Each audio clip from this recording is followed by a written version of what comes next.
In this video, we'll learn how to export audio files from Premiere Pro.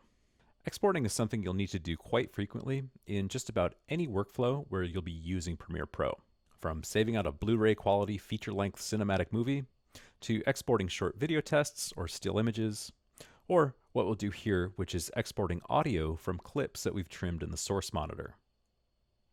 You can see I've already taken the one clip that I have in my project panel and brought it into the source monitor to set an in point and an out point. That allows me to isolate just the part of the clip that I'm interested in using. In many situations working in Premiere, we'll be exporting a sequence, which is a group of clips edited together. In this case, however, we're focusing on just this part of an individual clip. So to tell Premiere which part of our project we're trying to export, let's make sure that the source monitor is active. So I'll click anywhere in that panel and be sure that it's highlighted around the edge in blue. Then from the menu bar, I'll click File, Export, Media. On the left-hand side of the Export Settings dialog, I'll see a preview of the media that I'm exporting. In this case, I'm working with audio only, so there's no visual preview.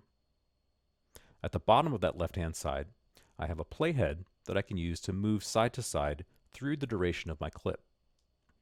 I can also set a source range, which decides whether I'm exporting the entire clip, just the part between the in point and the out point, or a custom range. In this case, I want the clip in-out option, and that way I'm saving out just the portion of the clip that I've tagged between the in point and the out point in the source monitor. Now let's go over to the right-hand side of the Export Settings dialog and look at some of our settings. First thing I want to do here is set the format.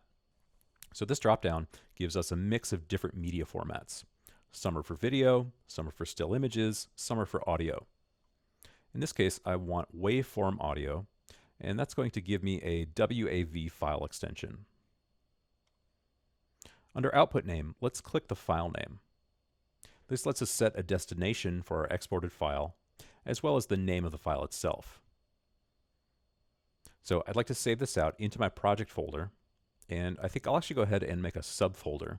So I'll click that new folder icon and call this exports. And instead of birds.wave, I'll set this file name as one.wave. Then I'll click save.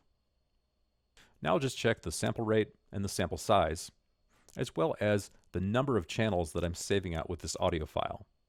And it looks like those have been taken care of by using this WAV 48 kilohertz 16-bit preset. But of course, I could change those numbers if I wanted to. Once I've checked all my settings, I can go ahead and click Export, and I'll get a message that my export was successful.